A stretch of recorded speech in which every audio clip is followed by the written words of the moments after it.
സത്യത്തിൽ ഈ ജ്യോതിശാസ്ത്രം തട്ടിപ്പ് അറിവില്ലായ്മയെ ചൂഷണം ചെയ്യാൻ ഒരു അവസരം ലഭിക്കുന്നു. അത് ജ്യോതിഷത്തിന് മാത്രമല്ല, നമ്മൾ ഇന്ന് ചെല്ലുന്ന മെഡിക്കൽ സയൻസിൽ അത് നടക്കുന്നില്ലേ? എനിക്കറിയാവുന്ന ഈ മുരാരി തന്ത്രി എന്ന് പറയുന്ന രാജൻ ബാബു കൊട്ടാരക്കര ബസ് സ്റ്റാൻഡിൽ ചാരായ കച്ചവടം നടത്തിയിരുന്ന ഒരു ഓട്ടോക്കാരനായിരുന്നു. ഒരു ഓഫീസും ഒരു എ സിയും ഒരു കബഡിപ്പലകയും ഉണ്ടെങ്കിൽ എത്ര ലക്ഷവും കോടികൾ ഉണ്ടാക്കാമെന്ന് മുരാരി തന്ത്രിമാരൊക്കെ നമ്മുടെ മുന്നിൽ തെളിയിച്ചിരിക്കുക. വ്യക്തമായ കാര്യം തന്നെ. 7 ചൊവ്വ 8 ചൊവ്വ ഭർത്താവിനെ കൊല്ലും, എപ്പം കൊല്ലും എന്നങ്ങ് നോക്കിയാൽ പോരെ. അടുത്ത ടോപ്പിക്കും കഴിഞ്ഞു. ജ്യോതിശാസ്ത്രത്തിൽ ആരാണ് ഡോക്ടറേറ്റ് കൊടുക്കുന്നത്? ഒരു സ്ത്രീയും പുരുഷനും പരസ്പരം കണ്ടുമുട്ടി അവരൊരുമിച്ച് ജീവിക്കാൻ തുടങ്ങുമ്പോൾ എന്താണ് അവിടുത്തെ മനപ്പൊരുത്തം? സ്വാഭാവികമായിട്ടും അടി കൂടുന്ന ചെറുക്കൻ അടി കൂടുന്ന പെണ്ണിനെ കൊടുക്കുന്ന ഇന്ന് നമ്മുടെ ചൊവ്വാദോഷത്തിൻ്റെ സിസ്റ്റമൊക്കെ പഠിപ്പിക്കണം. മരണം പ്രവചിക്കാൻ പറ്റുമോ ജ്യോതിഷത്തിൽ? 19 വയസ്സുള്ള പെൺകുട്ടിയെ കുറേ നാളായി അവരുടെ വീട്ടുകാർ പോയിട്ട് ജ്യോതിഷിയെ കണ്ടപ്പോൾ അവർ പറഞ്ഞു, ഇപ്പം വിവാഹം നടത്തിയില്ലെങ്കിൽ കുട്ടിക്ക് പിന്നെ വിവാഹമില്ല. എന്ത് പറ്റിയെന്ന് ചോദിച്ചാൽ, വിവാഹം കഴിഞ്ഞ സമയം മുതൽ കൊച്ചിനെ സംബന്ധിച്ചിടത്തോളം കൊച്ചിന് മാനസികമായ സമ്മർദ്ദം വന്നു. വളരെ വേഗത്തിൽ തന്നെ ആ കൊച്ചു ഡ്യുവൽ പേഴ്സണാലിറ്റിയിലേക്ക് മാറി.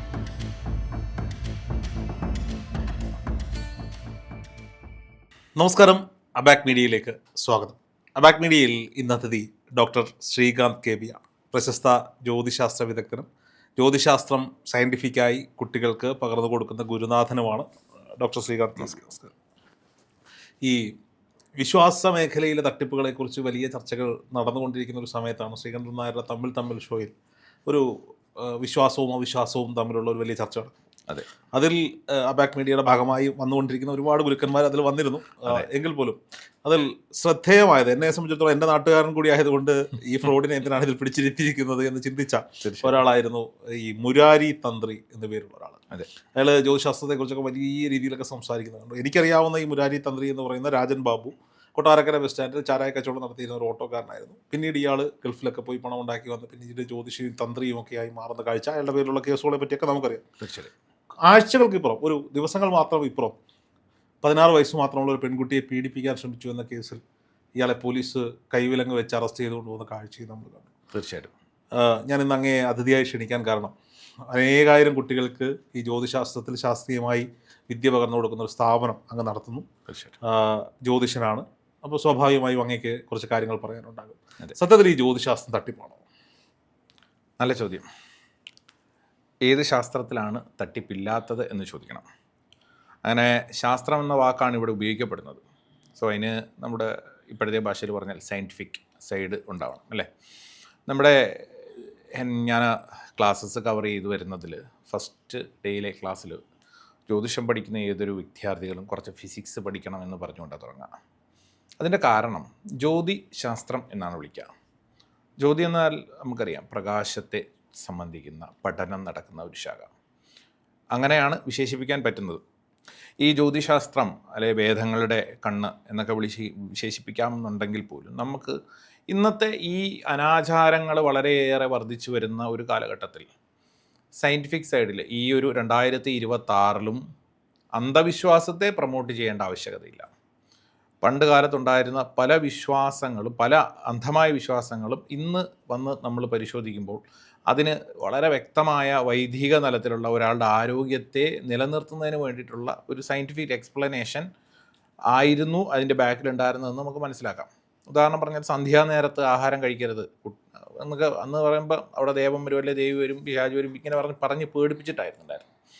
അത് ഇങ്ങനെ തുടർന്നു വന്നു. ഇന്ന് എന്തുകൊണ്ട് സന്ധ്യാനേരത്ത് ആഹാരം കഴിക്കുന്ന ഏറ്റവും കൂടുതൽ എന്തോരോ ആൾക്കാർ ഫുഡ് കഴിക്കുകയാണ്, ഇവർക്കാർക്കും ഈ പ്രശ്നങ്ങൾ ഉണ്ടാകുന്നില്ല. അപ്പം എന്തുകൊണ്ട് എന്നൊരു ചോദ്യം അവിടെ ഉണ്ട്. അത് അറിയുമ്പോഴാണ്, അല്ലെ അതിനെക്കുറിച്ച് മനസ്സിലാക്കുമ്പോഴാണ് അജ്ഞത മാറി അറിവാകുന്നതും. അപ്പോൾ സയൻറ്റിഫിക് സൈഡിൽ അസ്ട്രോളജി എന്ന് പറയുമ്പോൾ നമുക്ക് ജ്യോതിഷത്തിനെ, ജ്യോതി വെളിച്ചമാണെങ്കിൽ ഈ വെളിച്ചത്തിന് എന്ത് പ്രത്യേകത എന്നൊരു ചോദ്യമുണ്ട്. അപ്പോൾ സൺലൈറ്റ്, ജ്യോതിശാസ്ത്രത്തിൽ സൺലൈറ്റ് നമുക്ക് യൂണിവേഴ്സിലും ആദ്യത്തെ പ്രാധാന്യം നൽകുന്ന വിഷയം, എപ്പോഴും പ്രാധാന്യം നൽകുന്ന വിഷയം സൺലൈറ്റാണ്. അതുമായി ബന്ധപ്പെട്ട ശാസ്ത്രീയ പഠനങ്ങളിൽ ആൽബർട്ട് ഐൻസ്റ്റീൻ E=mc² എന്ന തിയറി പഠിക്കാൻ വേണ്ടിയിട്ട് വെളിച്ചത്തിൻ്റെ വേഗതയും അതിൻ്റെ വെലോസിറ്റിയും ഒക്കെ പരിഗണിക്കുകയുണ്ടായി. പിൽക്കാലങ്ങളിൽ ഇങ്ങോട്ട് അതിനെക്കുറിച്ചിട്ട് ഇപ്പോഴും അതിൽ പഠനങ്ങൾ നടക്കുകയാണ്. ആ തിയറി ഒന്ന് തെറ്റാണെന്ന് സ്ഥാപിക്കാനും അല്ലെങ്കിൽ അതിനെന്തെങ്കിലും പുതിയൊരു മാനം കണ്ടെത്താനും വേണ്ടിയിട്ടുള്ള ശ്രമങ്ങൾ. അപ്പോൾ ഒന്ന് ആലോചിച്ച് കഴിഞ്ഞാൽ E=mc², c² വെളിച്ചത്തിൻ്റെ ഒരു പ്രാധാന്യം, വെലോസിറ്റി ഓഫ് ലൈറ്റ്, എന്തുകൊണ്ട് വെളിച്ചത്തിനെ പരിഗണിച്ചു? അപ്പോൾ വളരെ സൂക്ഷ്മമായ പഠനങ്ങളിൽ നിന്നും വളരെ വ്യക്തമായി മനസ്സിലാക്കാൻ കഴിഞ്ഞിട്ടുണ്ട്, വെളിച്ചത്തിന് അത് ഒരു എനർജി പാക്കറ്റുകളാണെന്നും ഇലക്ട്രോ മാഗ്നറ്റിക് വേവ്സ് ആണെന്നും. അങ്ങനെയാണെങ്കിൽ ഇലക്ട്രോ മാഗ്നറ്റിക് വേവ്സ് വെളിച്ചം മാത്രമല്ലല്ലോ, വേറെ ധാരാളം ഉണ്ടല്ലോ. ഇൻഫ്രാറെഡ് ഉണ്ട്. എന്നാലും നമുക്ക് കാണപ്പെടാൻ കഴിയുന്ന ഈ പ്രകൃതിയിലുള്ള സ്ലിറ്റിലൂടെ കടന്നു പോകുമ്പോൾ 7 വർണ്ണങ്ങളായി ഡിവൈഡ് ചെയ്യപ്പെടുന്ന ഒരു വെളിച്ചം, അത് നമുക്ക് പറയുന്ന സൺലൈറ്റാണ്. ആ സൺലൈറ്റിന് 7 വർണ്ണങ്ങളായിട്ടാണ് സ്ലിറ്റിലൂടെ കടക്കുമ്പോൾ, അല്ലെങ്കിൽ നമുക്ക് അറിയാം വെള്ളം സ്പ്രേ ചെയ്യുമ്പം രാവിലെ ജലഗണികളിലൂടെ 7 വർണ്ണങ്ങൾ മഴവില്ല് കാണുന്നുണ്ട്. 7 ദിവസമാണ് നമുക്ക് വാരബന്ധത്തിലുള്ളത്. ശരീരത്തിലേക്ക് വരുമ്പോൾ സപ്തധാതുക്കളുണ്ട്, സപ്തവർണ്ണങ്ങൾ, സപ്ത സ്വരങ്ങൾ. ഭാരതത്തിനെ സംബന്ധിച്ചിടത്തോളം 7 പുണ്യ തീർത്ഥ നദികൾ. ഇങ്ങനെ നീളുന്നു അതിൻ്റെ കണക്ഷൻസ്. അതായത് ബേസിക്കലി പറഞ്ഞു കഴിഞ്ഞാൽ ഈ 7 ദിവസങ്ങളെ നമ്മൾ ഇന്നൊന്ന് പരിശോധിക്കപ്പെടുമ്പോൾ സൂര്യൻ ഞായറാഴ്ച വാരാധിപതി, ചന്ദ്രൻ തിങ്കളാഴ്ച വാരാധിപതി, ചൊവ്വ നമുക്കറിയാം മംഗളം അല്ലേ, ബുധൻ, ഇങ്ങനെ കണക്ഷൻ എടുക്കുമ്പോൾ 7 വന്ന് നിൽക്കുന്നുണ്ട്. ഈ ഒരു കണക്ഷൻ അതിലേക്ക് വളരെ ഇനി ഇതിൽ നിന്നുകൊണ്ടാണ്, അല്ലെങ്കിൽ ഈ 7 വർണ്ണങ്ങളുടെ ഡൈവേഴ്സിഫിക്കേഷനാണ് ഇന്ന് യൂണിവേഴ്സിൽ കാണുന്ന ഏത് ശാസ്ത്രീയപരമായ അല്ലെങ്കിൽ ഒരു വിധത്തിൽ അന്ധവിശ്വാസത്തെ പ്രചരിപ്പിക്കാൻ വേണ്ടിയിട്ട് നമ്മൾ ഇന്ന് ഉപയോഗിക്കുന്ന നമ്മുടെ കൂട്ടത്തിലുള്ളവരും കാണുന്നതും കേൾക്കുന്നതുമായ ഓരോ മെത്തഡോളജിയും ഇതിൻ്റെ ബാക്കിൽ നിന്നിട്ടാണ്. അപ്പോൾ ശരിക്കും എന്താണ് അവിടെ സംഭവിക്കുന്നത്? അറിവില്ലായ്മയെ ചൂഷണം ചെയ്യാൻ ഒരു അവസരം ലഭിക്കുന്നു. അത് ജ്യോതിഷത്തിന് മാത്രമല്ല, നമ്മൾ ഇന്ന് ചെല്ലുന്ന മെഡിക്കൽ സയൻസിൽ അത് നടക്കുന്നില്ലേ? ഒന്നും അറിയാത്ത ഒരാൾ അങ്ങോട്ട് ചെന്ന് കഴിഞ്ഞാൽ എന്തെല്ലാം വാർത്തകളാണ്. അവിടെ ഒരു വ്യത്യാസമുണ്ട്. മെഡിക്കൽ സയൻസിൽ ഇത് ചെയ്യുമ്പോൾ അതൊരു കോർപ്പറേറ്റ് കമ്പനി ലക്ഷങ്ങളും കോടികളും മുടക്കി ആശുപത്രി പണിഞ്ഞ് വെച്ചിരിക്കുന്നു, MBBS പണിഞ്ഞ് മാസ്റ്റർ ഡിഗ്രി എടുത്തിട്ടൊക്കെ വന്നിരിക്കുന്ന ഡോക്ടർമാർ, നഴ്സുമാർ പണം മുടക്കിയിട്ട്. ഇത് അങ്ങനെയല്ലെന്നേ. ഒരു ഓഫീസും ഒരു AC ഒരു കബഡി പലക ഉണ്ടെങ്കിൽ എത്ര ലക്ഷവും കോടികളും ഉണ്ടാക്കാമെന്ന് മുരാരി തന്ത്രിമാരൊക്കെ നമ്മുടെ മുന്നിൽ തെളിയിച്ചിരിക്കുക. വ്യക്തമായ കാര്യം തന്നെ. നമ്മൾ ഈ കബഡി പലകയുടെ കാര്യം പറഞ്ഞു, കേരളത്തിൻ്റെ തനതായ ഒരു ടോപ്പിക്കാണ് കബഡി എന്ന് പറയുന്നത്. അപ്പോൾ എന്തായാലും സയൻറ്റിഫിക് സൈഡിൽ ജ്യോതിഷം എന്ന് പറയുന്നൊരു സിസ്റ്റം. ഇനി ഞാൻ എപ്പോഴും ക്ലാസ്സുകളിൽ പഠിപ്പിക്കുമ്പോൾ എൻ്റെ സ്റ്റുഡൻസിനോടായാലും അല്ലെങ്കിൽ സമൂഹത്തിനോടായാലും എനിക്ക് ചോദിക്കാനുള്ളത്, നിങ്ങൾ ഒരു ക്ലാസ്സിൽ പഠിക്കുക, അവിടെ നിങ്ങളെ കണക്ക് കൂട്ടാൻ പഠിപ്പിക്കുക, 2 നമ്പർ തമ്മിൽ കൂട്ടാൻ പഠിപ്പിക്കുക. 4+3 എന്ന് കൂട്ടിയാൽ 7 എന്ന് ആ ക്ലാസ്സിലുള്ള പഠിക്കുന്ന അത് മനസ്സിലാക്കുന്ന എല്ലാ കുട്ടികളും ഒരേ ഉത്തരം തന്നെയായിരിക്കും തരിക. എന്നാൽ ജ്യോതിഷത്തിലോ ഒരു വിഷയത്തെക്കുറിച്ച് ചോദിക്കുമ്പോൾ A എന്ന് പറയുന്ന ആൾ കൊടുക്കുന്ന ഉത്തരം B എന്ന് പറയുന്ന ആൾ കൊടുക്കാതെ പോകുന്നുണ്ടാവും. ചിലപ്പോൾ പറയാതില്ല, വേറെ ഒരു ഡൈമെൻഷനും ഇല്ലാത്ത ഉത്തരങ്ങൾ കൊടുക്കും. എൻ്റെ കല്യാണത്തിന് ഗ്രഹനില നോക്കി ഞാൻ ആദ്യം എനിക്കറിയാവുന്ന ഒരു ജോത്സ്യനെ കൊണ്ട് നോക്കിച്ചപ്പോൾ ഉത്തമ പൊരുത്തം എന്ന് പറഞ്ഞ കല്യാണാലോചന ആ കോൺഫിഡൻറ്റോട് കൂടി പ്രണയിച്ച പെൺകുട്ടിയെ കല്യാണം കഴിക്കാൻ വേണ്ടി കൊണ്ടു കൊടുത്ത കഥയാണ് പറയുന്നത്. തീർച്ചയായും അവർ ജോത്സ്യൻ്റെ അടുത്ത് കൊണ്ട് കാണിച്ചാൽ പറഞ്ഞത് നോ നോ നോ നോ ഇത് വേണ്ടാന്ന് പറഞ്ഞു. അതെ അതിനാണ് അങ്ങ് പറയുന്നത്. അടുത്തടുത്തിരിക്കുന്ന ആളുകൾ ഇവര് പറയുന്ന റിസൾട്ട് പലതും പലതായിരിക്കും. പക്ഷെ മെഡിക്കൽ റിപ്പോർട്ടിൽ അങ്ങനെ അല്ലല്ലോ. മെഡിക്കൽ റിപ്പോർട്ടുകളെല്ലാം ഒന്ന് തന്നെയായിരിക്കും. പിന്നെ ഉടായ്പ ലാഭങ്ങളുണ്ട്, ഇല്ലെന്നല്ല ഞാൻ പറഞ്ഞു. തീർച്ചയായിട്ടും ഈ ഒരു വ്യത്യാസമാണ് അവിടെ. അപ്പം പഠിപ്പിക്കുന്നതിനകത്താണോ കുഴപ്പം, പഠിച്ചതിനകത്താണോ കുഴപ്പമെന്ന് ചോദിക്കേണ്ടി വരും. അങ്ങനെയെങ്കിൽ പഠിപ്പിക്കുന്നത് കണ്ടാൽ മാത്രം, നമുക്ക് കാണാത്തൊരു കാര്യത്തെക്കുറിച്ചിട്ട് ആധികാരികമായിട്ടൊന്നും പറഞ്ഞിട്ട് കഥയില്ല. അതേസമയം പഠിച്ച കുട്ടികളോട് നിങ്ങൾക്ക് എന്താണ് ഇതിനു വേണ്ടി തന്നിരിക്കുന്ന തിയറി, ഒരു ഭാവം ഒരു ഭാവത്തെ ബന്ധപ്പെടുന്നു, എന്ത് ഫലമാണ്, അയാൾക്ക് ആ ഫലത്തെ എപ്പോൾ പറയണം, ഇതിന് കണ്ടീഷൻസ് വളരെ വ്യക്തമായിട്ട് പ്രമാണങ്ങളിൽ പറഞ്ഞിട്ടുണ്ട്. പിന്നെ ജ്യോതിഷത്തിൻ്റെ നമ്മുടെ ജ്യോതിഷത്തിൻ്റെയും നമ്മളുടെ പൂർവികരുടെയും ചില കുഴപ്പങ്ങൾ ഞാൻ മനസ്സിലാക്കിയ ഇവരുടെ എല്ലാം ഉള്ളിലുള്ള ഒരു കോഡ് ഫാക്ടറുണ്ട്, CCF എന്ന് പറഞ്ഞൊരു ഫാക്ടറുണ്ട്. ഇത് ഏറ്റവും കൂടുതലും ആൾക്കാരുടെ സാമ്പത്തിക അവസ്ഥയിലാണ് ബാധിക്കുക. അത് നമുക്ക് പിന്നീട് സംസാരിക്കാം. ഈ CCF ഫാക്ടറിനെ സംബന്ധിച്ചിടത്തോളം നമ്മൾ ശീലിച്ചു വന്ന ചില പാറ്റേൺസുകളിൽ നിന്നും മാറാനായിട്ട് ആർക്കും കഴിയുന്നില്ല എന്നുള്ളതാണ്. ഉദാഹരണം പറഞ്ഞു കഴിഞ്ഞാൽ, ഇന്ന് ഒരു സാമാന്യ രീതിയിൽ ഹൈന്ദവ വിശ്വാസത്തിലുള്ളവരും ഇപ്പം മറ്റിതര വിശ്വാസികളും എല്ലാവരും വിവാഹത്തിലേക്ക് പോകുമ്പം റിലേഷൻഷിപ്പ് ബ്രേക്കോ പ്രശ്നങ്ങളോ ഉണ്ടാകുമോ എന്ന് ഭയന്നിട്ടാണ് ഇവർ ഇതിനെക്കുറിച്ച് അനലൈസ് ചെയ്യാൻ പോകുന്നത്.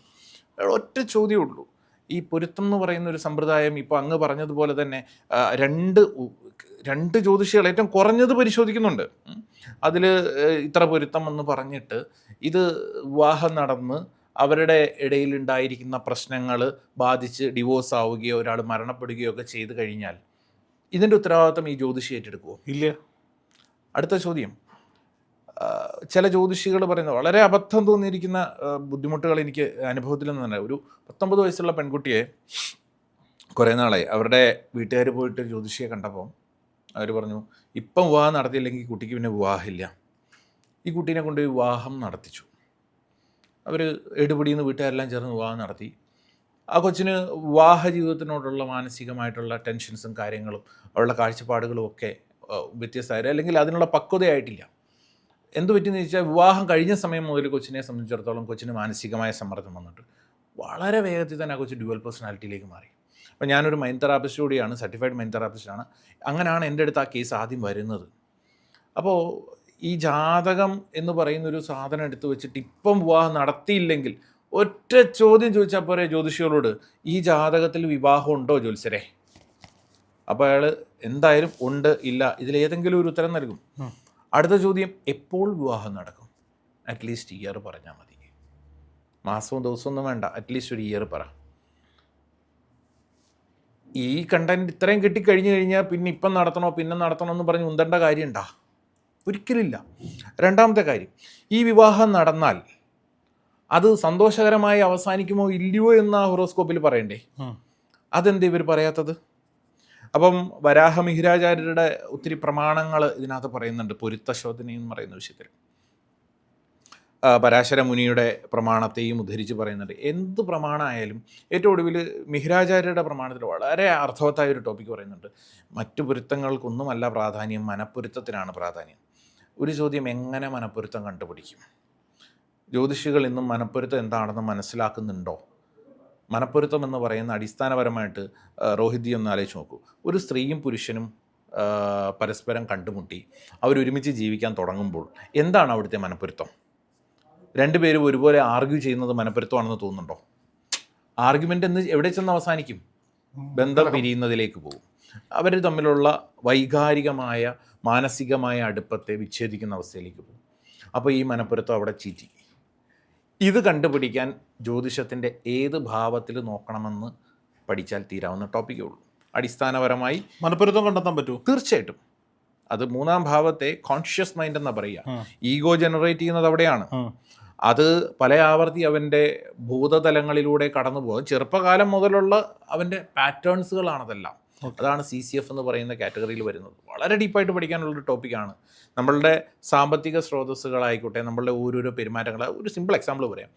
ശരാശരി മലയാളി അത്യാവശ്യം കൊള്ളാവുന്ന ഒരു ഹോട്ടലിൽ കയറിയാൽ മെനുവിനകത്ത് ആദ്യമേ അവൻ അതിൻ്റെ പ്രൈസ് നോക്കും. അത് നോക്കാതെ എത്ര പേര് ഫുഡ് ഓർഡർ ചെയ്യുന്നുണ്ട്? 2, ഒരേ 1000 രൂപ മാനസികമായ സ്ട്രെസ്സ് ഒരാൾക്ക് കൊടുക്കുന്ന സമയത്ത് വേറൊരാൾക്ക് ഒരു പ്രശ്നമില്ല എടുത്തു കൊടുക്കാം. അവനെ സ്റ്റേബിൾ എന്നും മറ്റവനെ സ്ട്രെസ്ഫുൾ പേഴ്സൺ എന്നും വിളിക്കാൻ പറ്റും. അതായത് അവൻ്റെ ഫിനാൻഷ്യൽ സിറ്റുവേഷൻ. ഇത് രണ്ടും 1000 രൂപ തന്നെയല്ലേ? അതെ. ഡ്രസ്സ് എടുക്കാൻ പോകുമ്പോൾ ഇഷ്ടപ്പെട്ട ഒരു ഡ്രസ്സിൻ്റെ ആദ്യമേ നോക്കുന്ന പ്രൈസ് ടാഗാണ്. ഒരു പക്ഷെങ്കിൽ അത് മാറ്റാൻ കഴിയുന്ന സാമ്പത്തിക സ്ഥിതി ഉണ്ടാവുന്നത് ഇത് നോക്കുകയാണ്, ശീലിക്കുകയാണ്. പിന്നെ 500 രൂപ കിട്ടിയാൽ എനിക്ക് 1000 രൂപ ചിലവായേ മതിയാകൂ എന്ന പാറ്റേൺ മനസ്സിൽ പഠിപ്പിച്ചതാരാണ്? കഷ്ടപ്പെട്ടാൽ മാത്രമേ പണം കിട്ടുള്ളൂ എന്ന് പഠിപ്പിച്ചതാരാണ്?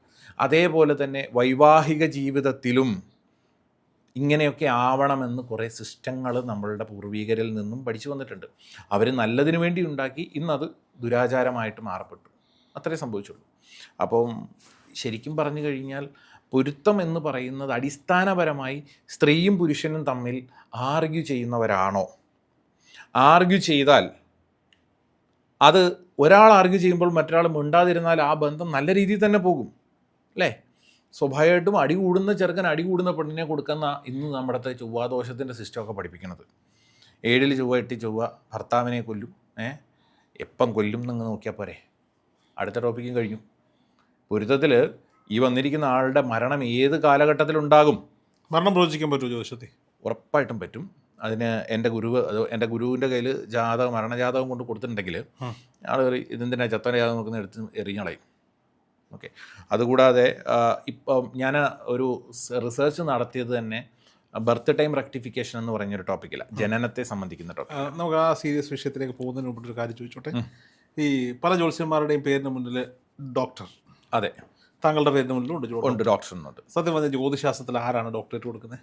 ജ്യോതിശാസ്ത്രത്തിൽ ഡോക്ടറേറ്റിൻ്റെ നിയമപരം, അതായത് ഇന്ത്യൻ ഭരണഘടനയിൽ ഇപ്പം വിദ്യാഭ്യാസ മേഖലയ്ക്ക് ഏറ്റവും top university of grant commission, UGC ആണല്ലോ, യൂണിവേഴ്സിറ്റി ഗ്രാൻഡ് കമ്മീഷനാണ്.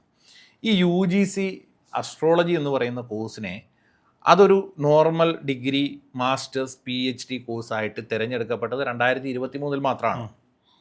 2023 മെയ് മാസത്തോട് കൂടിയിട്ടാണ് അത് കോളേജുകളിൽ നിങ്ങൾ എടുത്തു തുടങ്ങണം എന്ന് പറയുന്ന നിയമം വന്നതുപോലും. അതിനുശേഷം മാത്രമാണ് ഡിപ്ലോമ കോഴ്സ്, അത് റെഗുലർ കോഴ്സിനാണ്. ഡിപ്ലോമ കോഴ്സിന് പ്രൈവറ്റ് രജിസ്ട്രേഷൻ കിട്ടുന്ന ഇൻസ്റ്റിറ്റ്യൂട്ടാണ് നമ്മുടെ സ്ഥാപനം. ഇന്ത്യയിലെ ആദ്യത്തെ സ്ഥാപനമാണത്, സ്റ്റേഷനപുരി ഇൻസ്റ്റിറ്റ്യൂട്ട് എന്ന് പറയുന്നത്. അപ്പോൾ അത് ഡിപ്ലോമ കോഴ്സിന് 1 ഇയർ ഡിപ്ലോമയ്ക്ക് നമുക്ക് എന്ത് ചെയ്യും, UGC സർട്ടിഫിക്കറ്റ് ഉണ്ട്. തീർച്ചയായിട്ടും 2 ബാച്ച് ഇപ്പോൾ എക്സാം കഴിഞ്ഞു. നമ്മളത് ഇപ്പം പുതിയതായിട്ട് ആസാമിലുള്ള വിവേകാനന്ദ സ്വാമി യൂണിവേഴ്സിറ്റി ആയിട്ടൊരു അഫിലിയേഷൻ്റെ ഡിസ്കഷനിലാണിപ്പം. കുറച്ചും കൂടി ഒരു എന്താ പറയുക വിശ്വാസ്യത ഉണ്ട്. മറ്റേതിന് വിശ്വാസ്യതയില്ല, നല്ല UGCക്ക് എപ്പോഴും വിശ്വാസ്യത തന്നെയാണ്. പക്ഷേങ്കിൽ അതിനെ അങ്ങനെ ചിന്തിക്കപ്പെടുകയാണെങ്കിൽ ഒരു മാസ്റ്റേഴ്സ് കഴിഞ്ഞ ഒരാൾക്ക്, അതായത് PhD എടുക്കണമെങ്കിൽ ജ്യോതിഷത്തിൽ മാസ്റ്റേഴ്സ് വേണം. അതെ, എനി ഡിഗ്രി പ്ലസ് ജ്യോതിഷത്തിൽ മാസ്റ്റേഴ്സ് വേണം. 2023 ഇത് ലീഗലായെങ്കിൽ 2025 നമുക്ക് ഫസ്റ്റ് മാസ്റ്റേഴ്സ് ബാച്ചിനെ കിട്ടും അല്ലേ? ഓക്കെ. അതായത് ഇപ്പം പാസ് ഔട്ട് ആയിട്ടുണ്ടാവാം. ഇനി അവർ PhD ചെയ്യണമെങ്കിൽ എത്ര വർഷം കൂടി വേണം? ഒരു നോർമൽ കോഴ്സ്. അതായത് ഇനിയും കാത്തിരിക്കണം ഫസ്റ്റ് UGC അംഗീകൃത PhD ഹോൾഡർ പുറത്തിറങ്ങാൻ. ഓക്കെ. അപ്പോൾ ഇതിനു മുമ്പുള്ളതൊക്കെയോ തട്ടിപ്പാണോ എന്ന് ചോദിച്ചിട്ടുണ്ടെങ്കിൽ, ഞാനൊരു ട്രസ്റ്റ് രൂപീകരിക്കുകയാണ്, എന്നിട്ട് ഒരു ISO സർട്ടിഫിക്കേഷൻ എടുക്കുകയാണ്, ഇവിടുന്ന് കുറേ സർട്ടിഫിക്കേഷൻ എടുക്കുകയാണ്. എനിക്ക് വേണമെങ്കിൽ, അല്ലെ എൻ്റെ സ്ഥാപനത്തിന് വേണമെങ്കിൽ എന്ത് ചെയ്യാം, സർട്ടിഫിക്കറ്റ് ഇഷ്യൂ ചെയ്യാം. അത് ഉപയോഗിച്ച് ഉന്നത വിദ്യാഭ്യാസം നടത്താൻ നമുക്ക് UGC അംഗീകൃതമായ ഒരു സ്ഥാപനത്തിനും സാധിക്കത്തില്ല. ഓക്കെ. അതിന് വാല്യൂ ഉണ്ടാവില്ല. ഓക്കെ. പിന്നെ നമുക്ക് ഡോക്ടറേറ്റ് എന്ന് പറയുന്നത് 2 വിധത്തിലാണ് ഇന്ന് കൊടുക്കുന്നത്. ഒന്ന് ഹോണററിയ, അത് ഒരാളുടെ എക്സ്പീരിയൻസ് വെച്ചിട്ടും അയാളുടെ റിസർച്ച് ബേസ്ഡ് ആയി 2 ലക്ഷം രൂപ ഉണ്ടെങ്കിൽ അത് കിട്ടും. അതെ, 2 ലക്ഷം രൂപ ഉണ്ടെങ്കിൽ കിട്ടും. അപ്പം എന്നെ സംബന്ധിച്ചിടത്തോളം എനിക്ക് റിസർച്ച്, ഈ ബർത്ത് ടൈം റെക്ടിഫിക്കേഷൻ എന്ന് പറയുന്ന റിസർച്ച് ചെയ്ത്, അതായത് ഒരു കുട്ടിയുടെ ജനന ശാസ്ത്രീയമായും അതേപോലെ തന്നെ ജ്യോതിഷത്തിലെ ഏത് തിയറിയുമായിട്ടാണ്, 4 തിയറികളിൽ പറഞ്ഞാൽ ഏത് തിയറിയുമായിട്ടാണ് പൂർണ്ണമായ ബന്ധം സ്ഥാപിച്ചിട്ടുള്ളത്, അത് ഉംബ്ലിക്കൽ കോഡ് കട്ട് ചെയ്യുന്നതാണെന്നുള്ളതിൻ്റെ തെളിയിക്കപ്പെട്ടതിൻ്റെ വേൾഡ് ബുക്ക് ഓഫ് റെക്കോർഡ്സിൻ്റെ ഹോണറിയാണ് എനിക്കുള്ളത്. അതാണ് എൻ്റെ ഡോക്ടറേറ്റ്. ഞാനതിനെ അലങ്കാരമായിട്ട് കൊണ്ടു നടക്കാമെന്ന് ചോദിച്ചിട്ടുണ്ടെങ്കിൽ എനിക്ക് യൂസ് ചെയ്യാം. Doctor Srikanth astrology, birth time rectification, എനിക്ക് AP അസ്ട്രോളജി, ഇതെനിക്ക് പറയാം.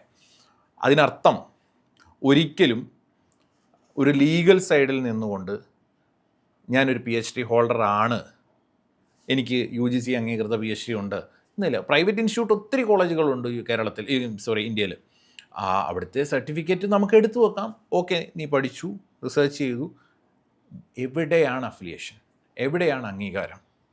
ഇതൊരു ചോദ്യചിഹ്നമായിട്ട് തന്നെ ഇരിക്കുന്നത്. അതായത് ഈ സർട്ടിഫിക്കറ്റ് ഉള്ളവർക്കൊക്കെ PhD ഇനി രണ്ടാമത് ഇതുപോലെ ഒരു അംഗീകൃത യൂണിവേഴ്സിറ്റിയിൽ ചെയ്യുക തന്നെയാണ് പോംവഴി.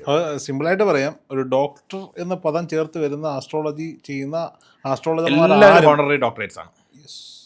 അത് ഒരു 15,000 രൂപ കൊടുത്തു കഴിഞ്ഞാൽ പിന്നെ പല ഇൻസ്റ്റിറ്റ്യൂഷൻസുകൾ, ഓർഗനൈസേഷൻസ്, രജിസ്റ്റേർഡ് അണ്ടർ സൊസൈറ്റി ഇങ്ങനെയൊക്കെ പറയുന്നവർ എന്ത് ചെയ്യും, നിങ്ങളുടെ പ്രവർത്തിക്ക് ഇന്ന അംഗീകാരം തരുന്നു, 15 വർഷം നിങ്ങൾ അങ്ങനെ ചെയ്തു ഇങ്ങനെ ചെയ്തു അനൗൺസ് ചെയ്ത് വെച്ച് തരാണ്ട് ദൂരം പേര് എന്നെ 2 ലക്ഷം വേണ്ട, 2 ലക്ഷം വേണ്ട, 15,000 രൂപ, ജ്യോതിഷത്തിന് 15,000 രൂപ. ഓ ശരി. ഇഷ്ടം പോലെ ആൾക്കാർ എന്നെ വിളിക്കാറുണ്ട്. ഈ എനിക്കറിയാവുന്ന പല ബിസിനസ്സുകാരുടെയും കയ്യിൽ ഈ സാധനം ഒളിച്ചു വെച്ചിട്ടുണ്ട്. ധാരാളം ഉണ്ട്. അവർക്ക് പ്രസന്റ് ചെയ്യാൻ പറ്റില്ല, പറയാൻ നാണക്കേടാണ്. ചെറിയ കുഞ്ഞു ഈ പരാതികളൊക്കെ ഇവരുടെ പേരിലുണ്ടെങ്കിൽ ഈ ചാനലുകാരൊക്കെ പോയി മാന്തി എടുക്കുമല്ലോ ഇവന്റെ ഡോക്ടറേറ്റ് എന്താണെന്നുള്ളത്. അപ്പോൾ ഈ പല ആളുകളും പണ്ട് പേര് ചേർത്ത് നെയിം ബോർഡൊക്കെ മാറ്റിയിട്ട് മറച്ചു വെച്ചേക്കുന്ന ഒരുപാട് പേരെ എനിക്കറിയാം. തീർച്ചയായിട്ടും അതിന്റെ മെയിൻ കാരണം അവർക്കറിയാം, അവരൊന്ന് എടുക്കുന്ന സമയത്ത് ഡോക്ടർ എന്ന് ചേർത്ത് വിളിക്കാം. പിന്നീട് അത് ഇതിൻ്റെ ലീഗൽ സൈഡ് എന്താണെന്നറിയാം. ഇപ്പം വെബ്സൈറ്റിൽ ഞാൻ ശ്രീകൃഷ്ണപുരി.com എന്ന് പറയുന്ന വെബ്സൈറ്റിൽ ഉപയോഗിച്ചിട്ടുണ്ട് ശ്രീകാന്ത് ഡോക്ടർ. അതിനകത്ത് ഞാൻ വളരെ വ്യക്തമായിട്ട് പോയിന്റ് ചെയ്തിട്ടുണ്ട്, ഇത് ഹോണററി ഡോക്ടറേറ്റ്സ് ആണ്. ഓക്കെ. എവിടെ നിന്ന് കിട്ടി? World book of records. Legal പറയുമ്പം ലോകത്തിൽ അംഗീകാരമുള്ളതാണ്, ലണ്ടനിൽ നിന്നുള്ളൊരു വാലിഡാണ്, ലണ്ടൻ പാർലമെൻറ്റിൻ്റെ ഇഷ്യൂവൻസിലുള്ളതാണത്.